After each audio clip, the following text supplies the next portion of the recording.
Alright guys, welcome back, and as promised I'm going to start doing Q&A videos. Actually I've already done one, and there was one before this that actually, one before this one was the how to make money online with $100. That was actually a question someone had for me, so I did that video.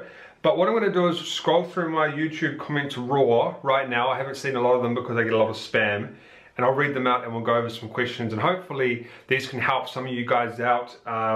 Because I do see the same question quite a lot and stuff like that. And I know not everybody's going to see this, but hopefully this will kind of give you a bit of understanding and help you with some of your guys' questions, right? So I'm just chilling at home here. I was not driving today. It's pretty late, and I forgot that I was supposed to bring these out once a week, right? At the start of the week. It was going to be at the end of the week, but now I've decided to put it at the start. It's easier for me. So the first question, I'm just going to scroll through, probably do a cut because I haven't seen a lot of these. But the first question is from Eliseo, and I'll just put my laptop on my lap here so it's a bit easier. And he says, Franklin, so you're saying I have to lose money before I can make money so I can find my winning product. Is that correct? And once I find it, keep scaling the daily budget so Facebook optimizing it better for me. Just trying to wrap my head around it because of other videos and articles. That was on one of my Facebook videos. So yeah, essentially with any type of business, you have to spend money, right, to make money. So with Facebook and stuff, whether you're promoting an affiliate product, whether you're promoting a membership course, whether you're doing local lead generation, whether you're doing Shopify, you have to spend money. I say spend money, but he's saying lose money. So you have to lose money first to kind of gauge what's going on, what's going to happen. That's the testing phase. So you're testing with the Shopify, for example, you're testing multiple products, and you're going to lose money at the start because not all of those products are going to be winners. And even some that become winners sometimes take a while. If you remember from my aggressive testing one, they can take a while to get, like, sometimes Facebook will get you a sale, you'll get a sale, 1 or 2 sales, but sometimes it can take you a while to get a nice consistent amount of sales. So you're either negative cash flow or you're even.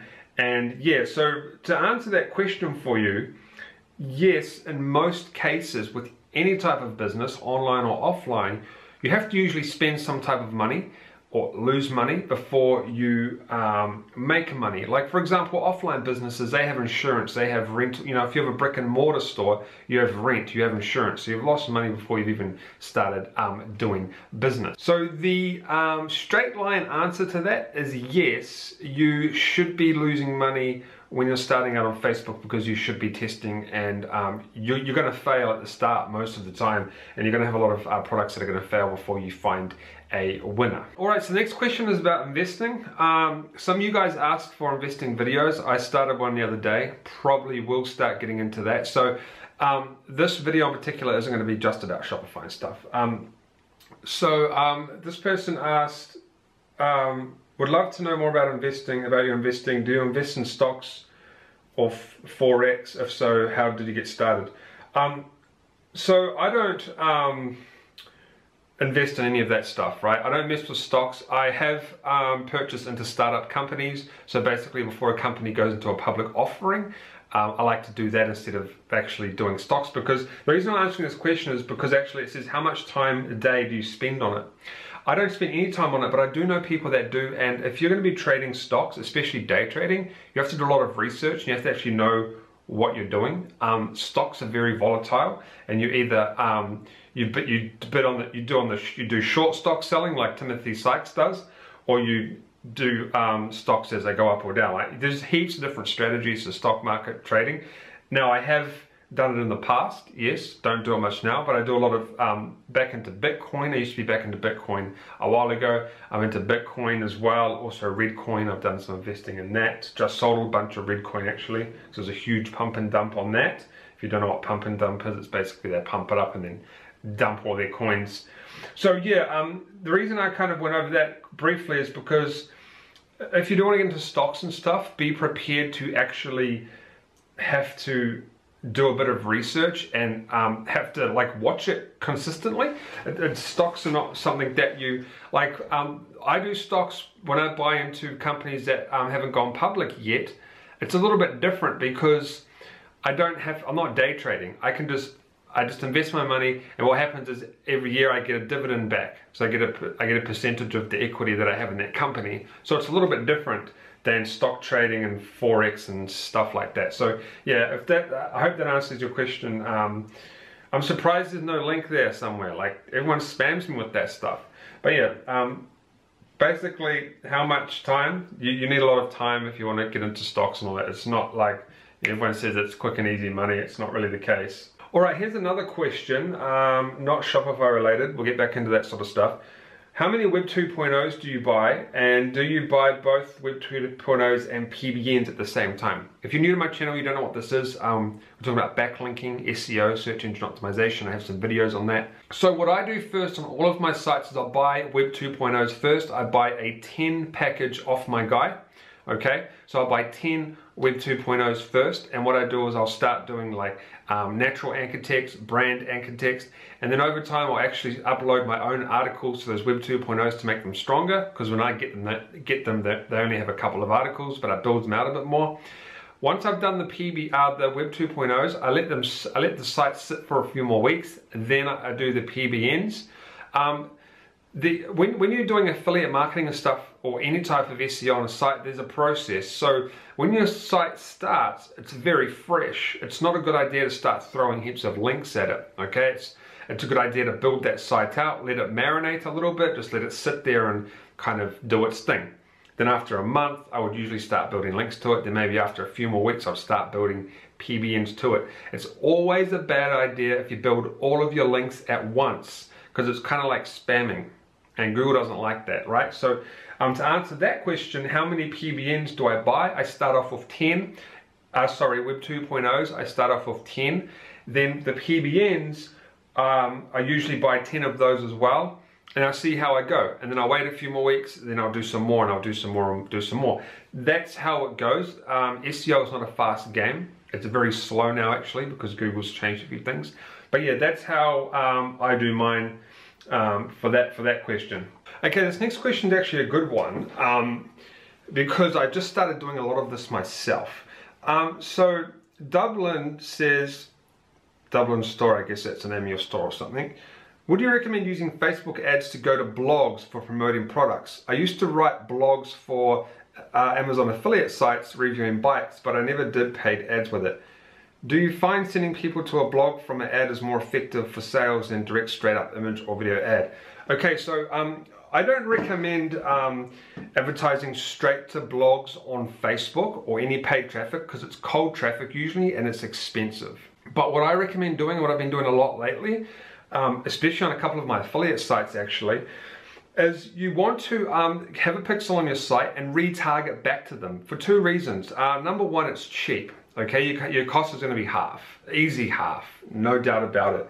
And second, if they've already gone to your page with a product on it and they've left and you retarget them, they're likely quite warm now. So what that means is if they go back, they're more likely to make a purchase. I've been doing a lot of testing with this lately, and it's been working out really, really well for me, especially on a couple of ClickBank products that I've been promoting as well over the last 6 months. I actually didn't really I actually watched a video Miles Beckler, and he was his wife was doing a lot of retargeting back to her blog from organic traffic comes in, and then she retargets back to them. Makes sense, right? But I didn't really think of that. I've just been busy with other things. I've been doing it with my Online Dimes blog for a long time, but I never actually thought to do it with my affiliate blogs. And so it works quite well. So my answer to that would be, if you are planning to do PPE, let me get rid of this stuff here. Sorry, I just had to get rid of that on the screen because you can see people's names. So yeah, what I would do is not do direct cold traffic to your blog post. You can, but it's going to be expensive, and it's just cold traffic. You're pretty much throwing money away. If you're already getting a nice trickle of organic traffic from somewhere else, it's best to retarget them. That's what I've found with a lot of my stuff. So that's what I would do, but just test, because when you're sending people straight to a blog post from Facebook, it's very hard to convert them into something, because you're not sending them through a funnel or anything. You're just sending them to a page with a product and maybe a review and stuff. But I don't know, test it out. Maybe it'll work. But remember that Amazon affiliate, you know, I don't know if you're doing Amazon affiliate, but the commissions are pretty low. So you're gonna have to make sure you get something back, obviously, for your adverts, so he's not gonna make any money. So I do it with kind of like high ticket items, ones where I get 40, 50 bucks commission per thing off ClickBank. So yeah, retargeting, definitely try that. This is a quick question. I should just reply to the comment, really, right? Makes sense, but I'll just say it here anyway. Do you post your top 10 review article to your Shopify blog? If you don't know what I mean, that's from the SEO video I did, my last video. Yes, you post that to your blog, you link out to the products, and you send links to that blog post, and they rank. Or if you want, you can do it on another site, but it just makes sense to do it on the Shopify blog. And someone said, always laughing about your writing skills. Yes, I'm shocking at writing. When I was 19 years old, I crashed a motorbike into a lamppost and I completely smashed my hand. I had to get a fake knuckle put in, and I had to learn to write from scratch at 19 years old. So my writing is shocking. Okay, here's one that a lot of you guys might be able to relate to. That is, I'll just bring a laptop over here, it's a bit easier. One question on budgets and manual bidding. When running an ad set on manual bidding, do you still scale the budget small or slow? Or have you found that with manual bidding ad sets, you can jump the budgets faster and higher? Okay, so with manual bidding, haven't done much lately, but I used to do quite a lot. I always start with a massive budget anyway. And I have found that with manual bidding, you have a lot, for some reason, it probably makes sense, I guess, you can usually do bigger jumps in your budget. I've found that that works best for me. Automatic bidding, I have trouble when I do massive jumps in budgets. But I start, like, when I do manual bidding, I'm starting at $1,000 a day type stuff. Like, I'm not starting small. If you start small with, like, let's just say if you do a daily budget of $20 and you tell Facebook you want to get a conversion at $3, $4, Facebook finds it hard to give you that reach. So I always start off with like $500, $1,000 budgets anyway.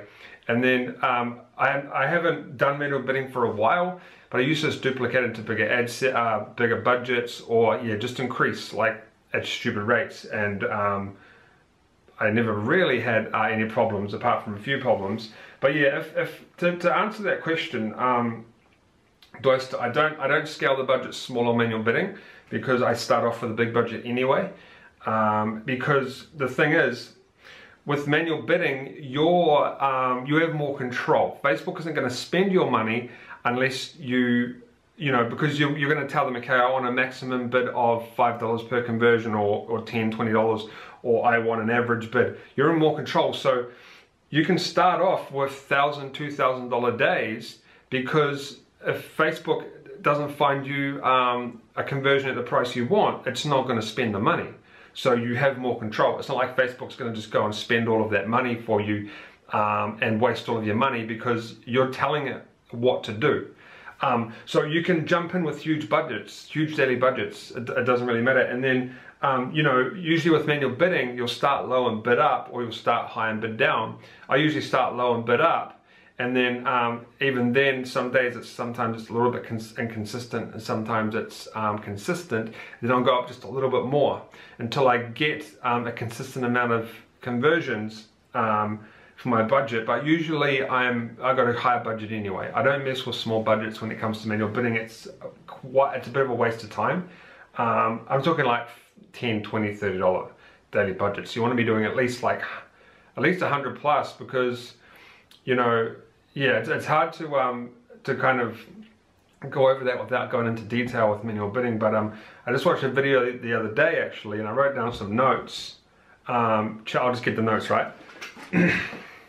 So I'm actually doing a separate video on this, but Facebook said in the video, you give it constraints when you give them lower budgets, and especially in manual bidding. You give them constraints, and when there's constraints, and it lines up exactly with what I said about low budgets. So like when you give Facebook a low budget, for example, like $5, $10 a day, it puts Facebook in a constraint. They can't get you, they can't get the reach and stuff that they really want to get you. So yeah, that was just something out of a video that I watched on Facebook the other day. See, when it comes down to it, manual bidding is a completely different ballgame, and I do higher budgets when I do manual bidding. All right, this one comes across my desk a lot. Okay, I'll grab the laptop again. Okay, I have a question. If I'm understanding what you're saying in your video correctly, this is about the, I think it was my first Q&A. You're saying to choose, if you choose to begin a campaign with website conversion ad set, to first use the add to cart option until you're getting 15 to 25 sales a week for several weeks, and to change it to a purchase option. Okay, guys, this question gets asked a lot, and like, there's no set way. This is what Facebook has told us in the video that I watched the other day. It's in these notes as well. I watch a lot of webinars. Facebook has like 30, 40 webinars listed on their site. Now, let me just find it. Yeah, so Facebook has said, use the best alternative conversion closest to the best one.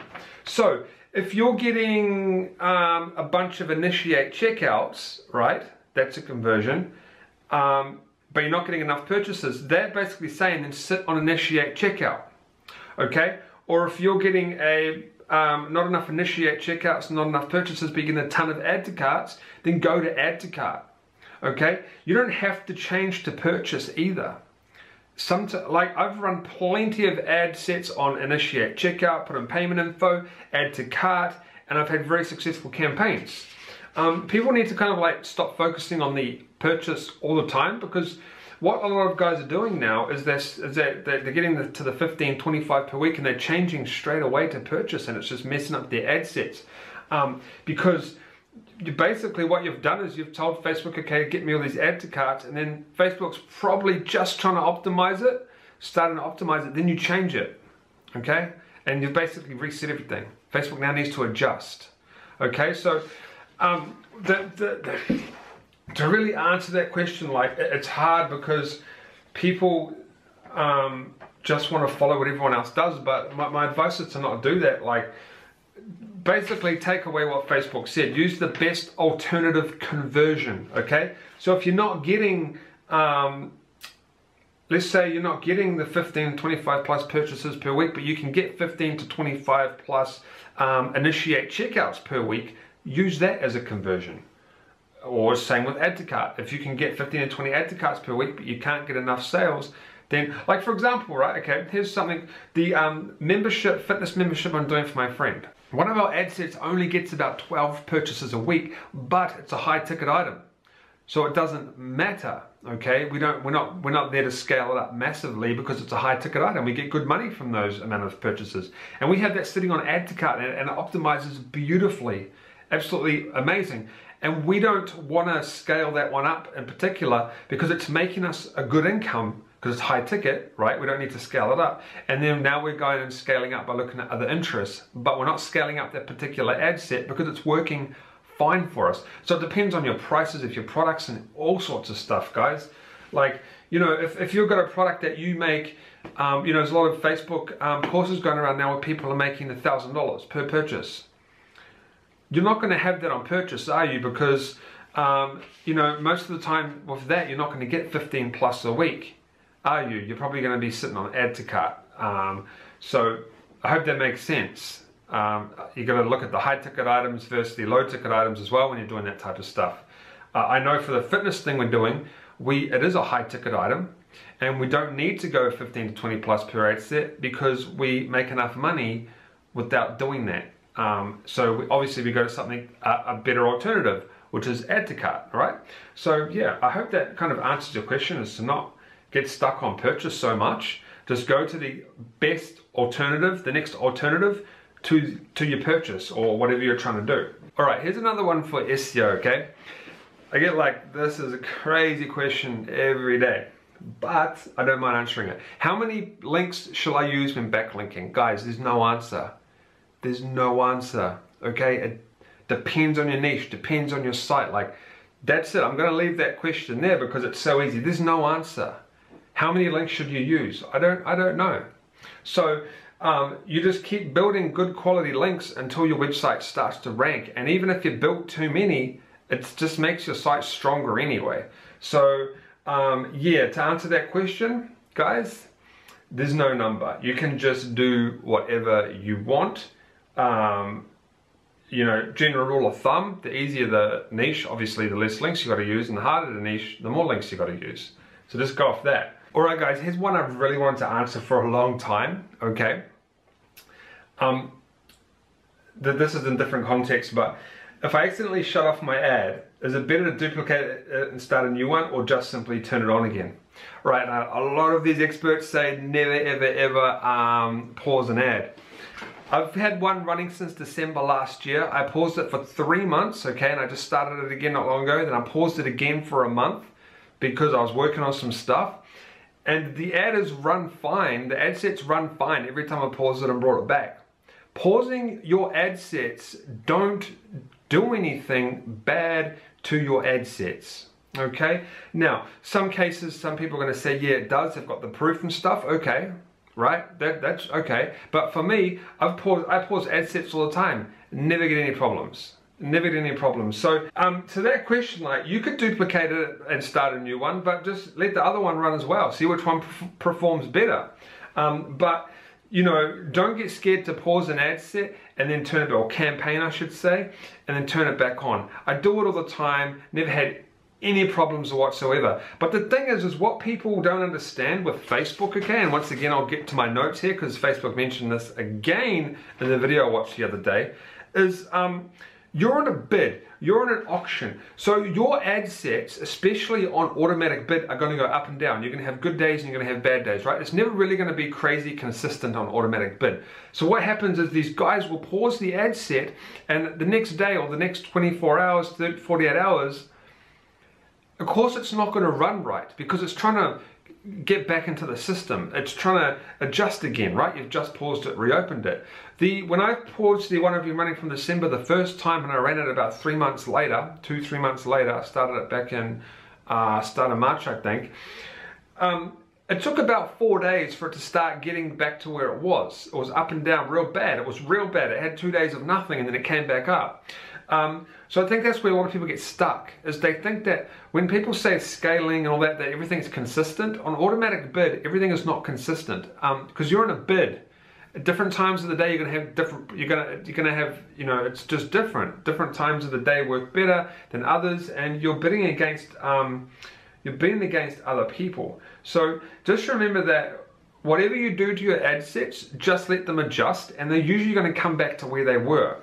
I think a lot of people are impatient and they pause and then start it again, and they say never ever pause and start your ad set because they haven't waited long enough and it hasn't given it time to kind of come back into the game and readjust.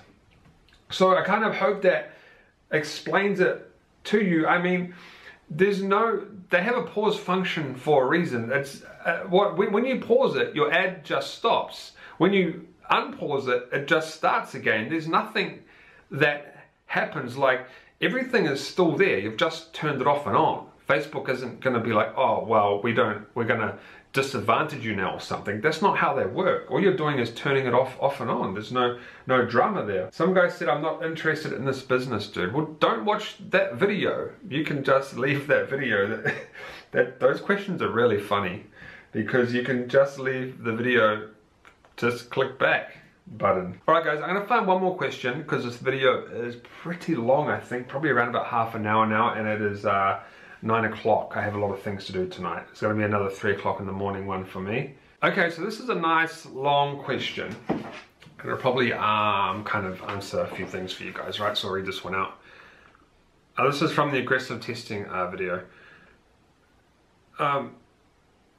This is going to cut through it real quick because there's a bit of stuff we don't need to know.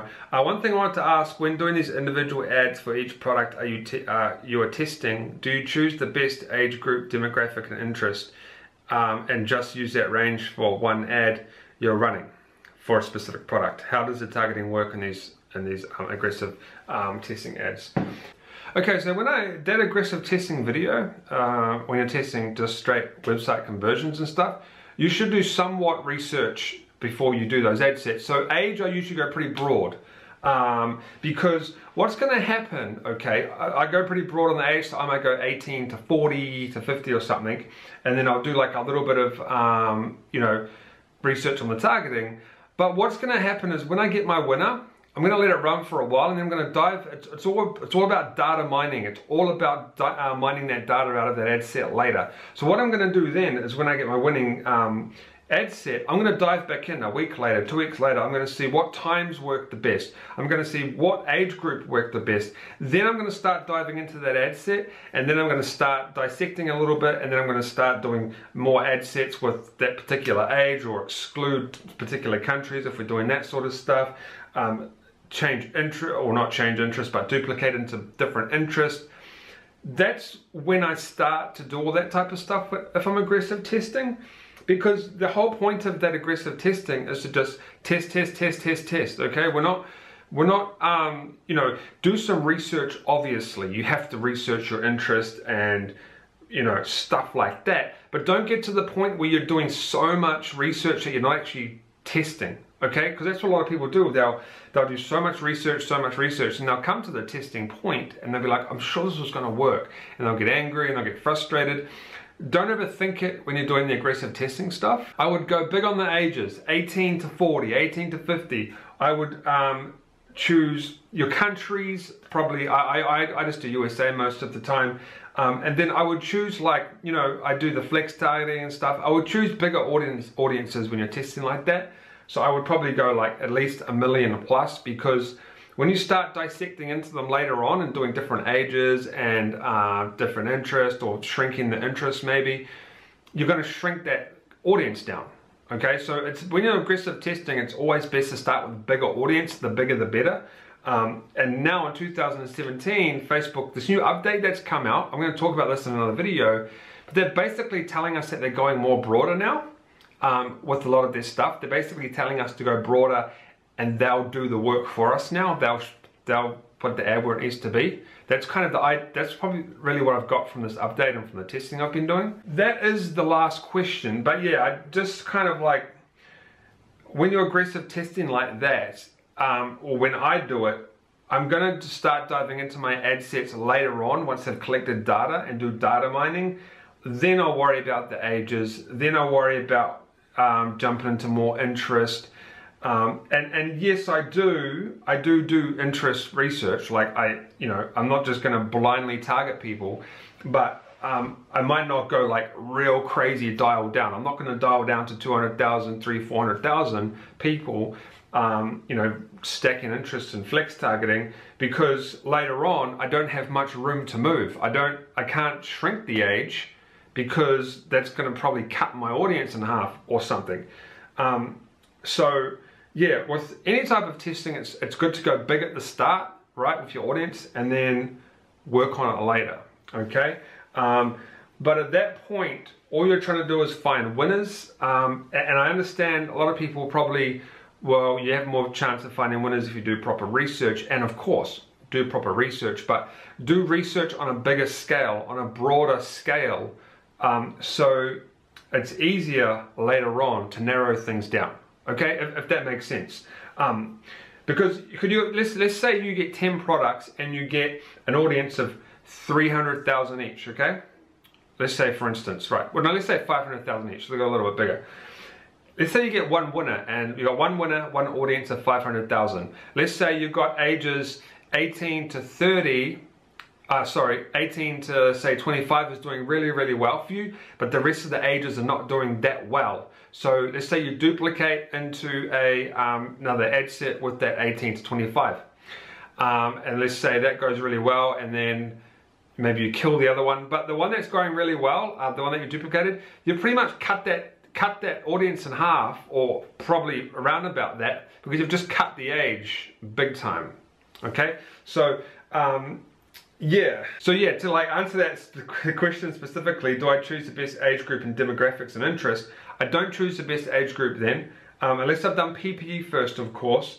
Demographics and all that, I mess with that later. Okay, interest, I will do a bit of research, okay, because I want to narrow it down a little bit, but then I still want to stay kind of broad at the same time. It's a very, very fine line there. But yeah, oh, there was another question that I might, yeah, so this isn't one more, okay? Sorry. Do you do single or carousel ads? I do single ads for all of my cold traffic, okay? Single video or single image. I do carousel ads if I have a niche store and I'm doing retargeting. Okay, so what I do is I have a carousel ad. I might be doing fishing lures, which I'm in that market. And I'll have one lure, I have another one, and I might have different colors, different sizes, different brands, right? So carousel is interesting because what carousel does is it's basically there and it gives the person an option to click, okay? And they click along and they get a little bit warmer. They do another click and they kind of get a little bit warmer and they check you out. The ones that scroll down and they have a look and they're like, okay, and they scroll down, they're not interested. But if you retarget with the carousel ad, you're already advertising to people that are semi-warm because they've already been to your product page anyway. And then the more they click and interact with your ad, they kind of start to become warm. So it's easier to actually get them into sales because they have a lot more interest. They've done little micro steps. You know, like how do I explain this? Like, let's say you have a bunch of fishing lures in the carousel, right? And the guy clicks, he's like, oh, that's a nice lure. Clicks, that's a nice lure. That's a nice lure. I'm going to click on that and buy that. That's better than just having one ad and one image and they scroll down like, okay, I'm not interested in that. But it's much easier to use carousel when retargeting. I found that using it in cold traffic, I've never had any luck at all, okay? I've had my best luck using them with retargeting when they're already kind of warm, because then they're actually gonna have an interest in your brand and be like, okay, what else have these guys got to offer me? If that makes sense. So that's it for this session. I'm gonna try and do them once a week. We'll either do it in the car, in the office here, maybe my office in town. I'm gonna be setting up a recording studio across the hallway there soon. So I've got like so many questions here. It's insane. By the way, guys, if I'm looking upwards, it's because it's hard to look at the lens, and because I can see myself up there, and it's easier.